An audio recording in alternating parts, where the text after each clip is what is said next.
ఆలోచనలు జరుగుతున్నాయి. సో అదే ప్రకారము మరి active pollution of political leaders ఇప్పుడున్న ఎవరైతే కన్సర్న్ పోలీసులు ఉన్నారో ప్రాపర్గా యాక్షన్ తీసుకోలేదు. ఒక మైనర్ బాలిక మీద ఏ విధంగా అయితే లైంగిక వేధింపులు జరిగాయో ఆ లైంగిక వేధింపుల గురించి వాళ్ళ మదర్ చాలా క్లియర్గా ఒక 4 pages కంప్లైంట్ ఇవ్వడం జరిగింది పోలీస్ స్టేషన్లో. సో ఇప్పటికీ ఎఫ్ఐఆర్ రిజిస్టర్ అయ్యి మోర్ దెన్ 48 hours అయింది. మనకు అందరికీ తెలిసిందే సుప్రీంకోర్టు టైమ్ అండ్ అగైన్ చాలా గైడ్ లైన్స్ ఇచ్చారు, చెప్తూనే ఉన్నారు ఏ విధంగా మైనర్ బాలికల మీద ఒకవేళ లైంగిక వేధింపులు జరిగితే ఎలాంటి సీరియస్ యాక్షన్ తీసుకోవాలి, ఏ విధంగా ప్రొసీడ్ అవ్వాలనే ఇష్యూస్ కూడా ఉన్నాయి. With consent or without consent if at all any harassment has been caused against a minor child ఖచ్చితంగా it is a heinous crime. ఇంత హీనియస్ క్రైమ్ చేసిన వ్యక్తిని వాళ్ళు సింప్లీ ఇప్పటి వరకు మోర్ దెన్ 48 hours అయినా కూడా ఎలాంటి యాక్షన్ తీసుకోలేదు. సో ఇది ఖచ్చితంగా పోలీస్ వాళ్ళు ఆన్సర్ ఇవ్వాలి. డీజీపీ గారిని కూడా మేము క్వశ్చన్ చేస్తున్నాము, ఏ విధంగా ఇంత సీరియస్ అఫెన్స్ లో అలాంటి మైనర్ బాలిక మీద లైంగిక వేధింపులు జరిగిన తర్వాత కావాలని చెప్పి సెక్షన్స్ ని డైల్యూట్ చేయాలనే ఉద్దేశంతో section 11 and 12 of POCSO act పెట్టారు. వేరే యాజ్ పర్ ది కంటెంట్స్ చాలా క్లియర్ గా మనకు కనిపిస్తుంది సెక్షన్ 7 and 8 పెట్టాలి. ఇంకా తీవ్రమైన ప్రొవిజన్స్ ఉన్నాయి, అవి ఇంపోజ్ చేయాలి. అసలు కంప్లైంట్ కి ఏదైతే కాపీ ఉందో కంప్లైంట్ కాపీలో ఏ విధంగా అయితే వాళ్ళ మదర్ ప్రతి ఒక్క ఇన్సిడెంట్ ని ఏ విధంగా ఎలాంటి వేధింపులకి మైనర్ బాలికని బండి సంజయ్ కుమారుడు బండి భగీరథ్ చేశారో అతని మీద యాక్షన్ తీసుకోవాలని చెప్పారు. అదే విధంగా వాళ్ళని ఏ విధంగా బెదిరించడం జరిగింది, ఏ పర్సన్స్ ఈ కేసులో ఇన్వాల్వ్ అయి ఉన్నారు ఆ విషయాలను కూడా ఆవిడ కంప్లైంట్ లో రాశారు. ఇర్రెస్పెక్టివ్ ఆఫ్ ఎనీథింగ్ ఇప్పటి వరకు ఐఎమ్ టెలింగ్ యూ ఒక్క యాక్షన్ కూడా తీసుకోలేదు. మోర్ దెన్ 48 hours అయింది. మేము ఇప్పటి వరకు ఎన్నో కేసులు చూసాము. ఆల్మోస్ట్ పోక్సో యాక్ట్ ఏదైతే పెడతారో ఇంత తీవ్రమైన చట్టం అది విత్ ఇన్ 24 hours లోపల ప్రొడ్యూస్ చేస్తారు అక్యూజ్ ని తీసుకొచ్చి. మరి ఇప్పటి వరకు ఎందుకు తీసుకురాలేదు? అండ్ మాకు రీసెంట్ తెలిసిన విషయం ఏంటంటే ఏదో విధంగా రాష్ట్రము దేశాలు దాటించాలనే ప్రయత్నాలు జరుగుతుంది. సో ఖచ్చితంగా ఎల్ఓసి కూడా ఇష్యూ చేయాలి. అలాంటిది ఏమైనా ప్రయత్నం జరుగుతుందేమో. మరి హోంశాఖ యొక్క సహాయ మంత్రి బండి సంజయ్ గారు కూడా పర్సనల్ గా దీన్ని తీసుకోవాల్సిందే.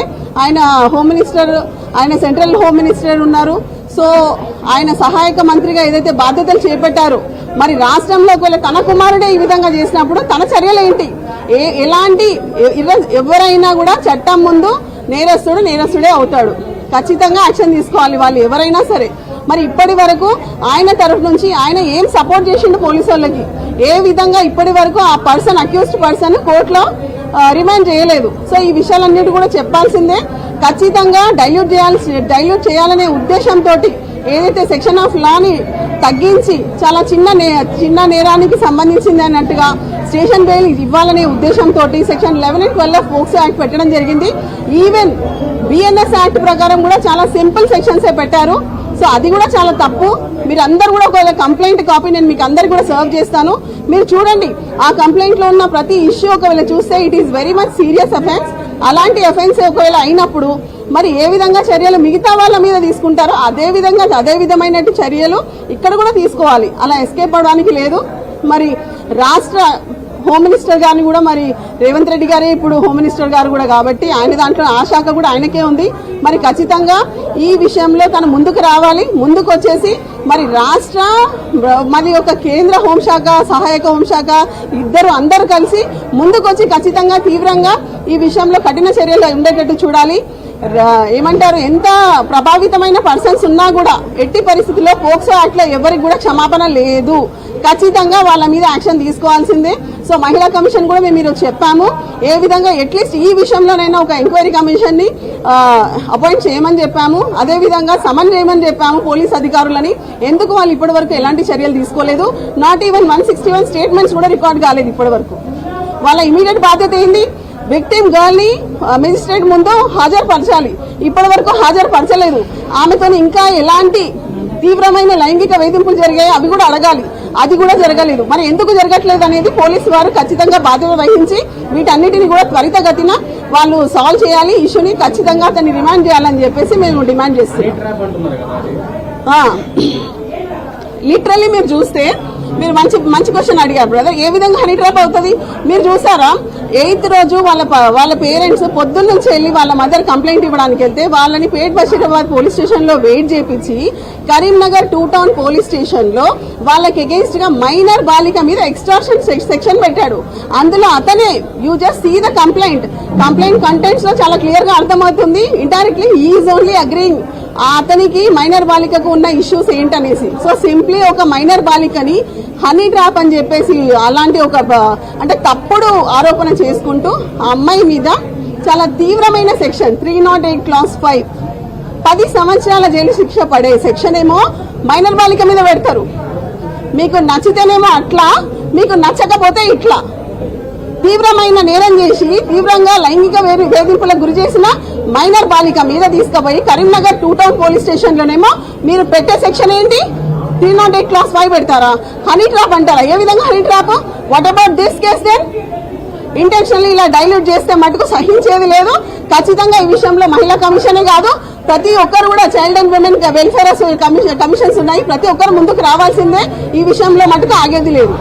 ఇప్పుడు పోక్సో కేసుకు సంబంధించిన సెక్షన్లు పోలీసులు కరెక్టే యాడ్ చేశారని అదే చెప్తున్నాను, మేము అదే చెప్తున్నాం కదా. లేదు, యాజ్ పర్ కంప్లైంట్ ఏదైతే ఉందో సెక్షన్ 7 and 8 అట్రాక్ట్ అవుతుంది. అది కాకుండా సెక్షన్ 10 and 11 and 12 పెట్టారు. That is nothing, only harassment అంటున్నారు. వేరే ఏ విధంగా అమ్మాయిని ఎక్కడెక్కడ ఎన్నిసార్లు అమ్మాయిని ఎక్కడ తీసుకెళ్లి ఏ విధంగా లైంగిక వేధింపులకు గురి చేశారనే విషయాన్ని మటుకు కంప్లీట్ గా డైల్యూట్ చేయాలనే ప్రయత్నం జరిగింది. మీరు కంప్లైంట్ కాపీ చదవండి, మీకే అర్థమవుతుంది ఏ విధంగా చిన్న పిల్లని మైనర్ బాలికని ఏ విధంగా హరాస్ చేయడం జరిగింది అనేది అర్థమవుతుంది. ఇప్పుడు కేసు నమోదైన 24 గంటల్లోపే అరెస్ట్ చేయాలి, ఎందుకంటే అక్యూజ్డ్ బెదిరించే అవకాశాలు ఉంటాయి. మరి ఎందుకు చేయలేదు? లోపల ఏమైనా చర్చలు నడుస్తా ఉన్నాయా?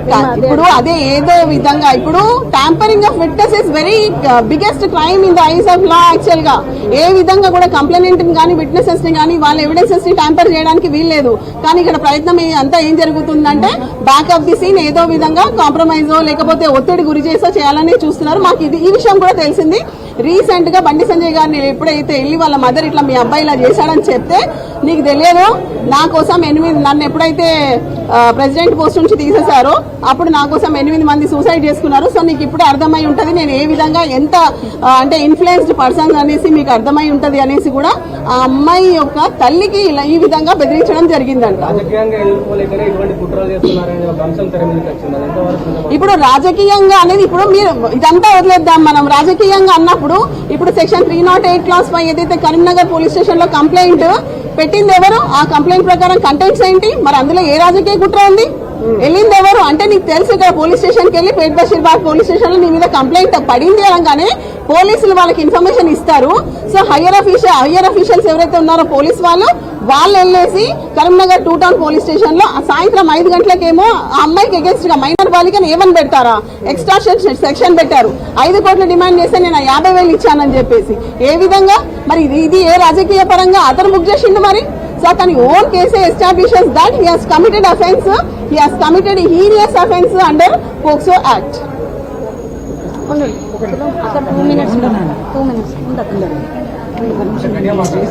ఒకటి చాలా క్లియర్ గా మనకు అర్థమవుతుంది.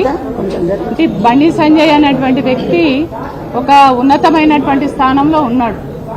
అంటే ఒక న్యాయశాఖ మంత్రిగా ఉన్నటువంటి బండి సంజయ్ వాళ్ళ కొడుకు నేరం చేస్తే దాన్ని ఎట్లా పక్కదారి పట్టియాలనేది ఎన్ని కుట్రలు చేస్తున్నారు, ఆ అమ్మాయిని ఎట్లా భయభ్రాంతులకు గురి చేసిరు అనేది ఈ కేసులో చాలా వాళ్ళు ఇచ్చినటువంటి రిప్రజెంటేషన్ లోనే ఉన్నది, వాళ్ళు ఇచ్చిన కంప్లైంట్ లోనే ఉన్నది. కాబట్టి ఇవాళ ఒకటే నేను అడుగుతున్నా, నరేంద్ర మోడీ గారినే అడుగుతున్నా, ఒక దేశ ప్రధానమంత్రిగా మీరు ఏమన్నారు? బేటీ బచావో బేటీ పడావో అని అన్నారు. అంటే మహిళలకు రక్షణ కల్పిస్తామన్నారు కదా.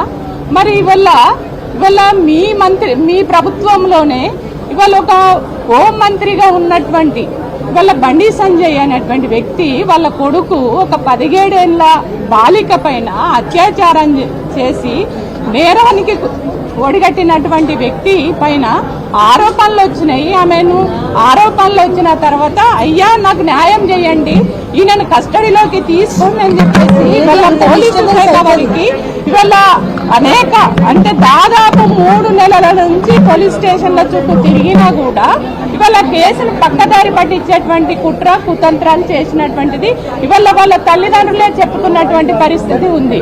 కాబట్టి ఒకవైపు ఇవాళ ఈ రకంగా 17 సంవత్సరాల బాలిక పైన అత్యాచారం చేసిండు వాళ్ళ కొడుకు. కానీ ఇవాళ ఆ కేసును పక్కదారి పట్టియడానికి ఆ అమ్మాయిని బ్లాక్ మెయిల్ చేసి బెదిరించిండ్రయ్యా అని చెప్పేసి ఇవాళ తెలంగాణలో ఉన్నటువంటి మహిళలందరూ కూడా ఇవాళ మహిళలు అంటే సభ్య సమాజం సిగ్గుపడే విధంగా ఇవాళ బండి సంజయ్ చేసిండు అనేది క్లియర్ గా అర్థమవుతుంది. మరి అట్లాంటప్పుడు నిన్ననే ఒక ప్రధానమంత్రి దేశ ప్రధాని అయినటువంటి వ్యక్తి ఇక్కడ ఈ రాష్ట్రానికి వచ్చిర్రు. ఈ రాష్ట్రానికి వచ్చినప్పుడు బండి సంజయ్ అనేటువంటి వ్యక్తి పైన వాళ్ళ కొడుకు పైన వాళ్ళ కుటుంబంలో ఈ రకమైన ఆరోపణలు వచ్చినప్పుడు ఆయనను వేదిక పైన ఎట్లా కూర్చోబెట్టుకుంటాడు?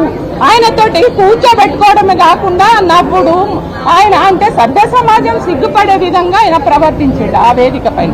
కాబట్టి నేను ఒకటే డిమాండ్ చేస్తున్నా, ఇవాళ ఒక మైనర్ బాలిక 17 సంవత్సరాల బాలిక పైన ఏదైతే నేరానికి పాల్పడ్డాడో బండి సంజయ్ కొడుకు, కాబట్టి ఆ బండి సంజయ్ అనేటువంటి వ్యక్తి కొడుకు పైన తక్షణమే ఇవాళ అరెస్ట్ చేసి కస్టడీలోకి తీసుకొని ఇవాళ ఆయనను అరెస్ట్ చేయాలి.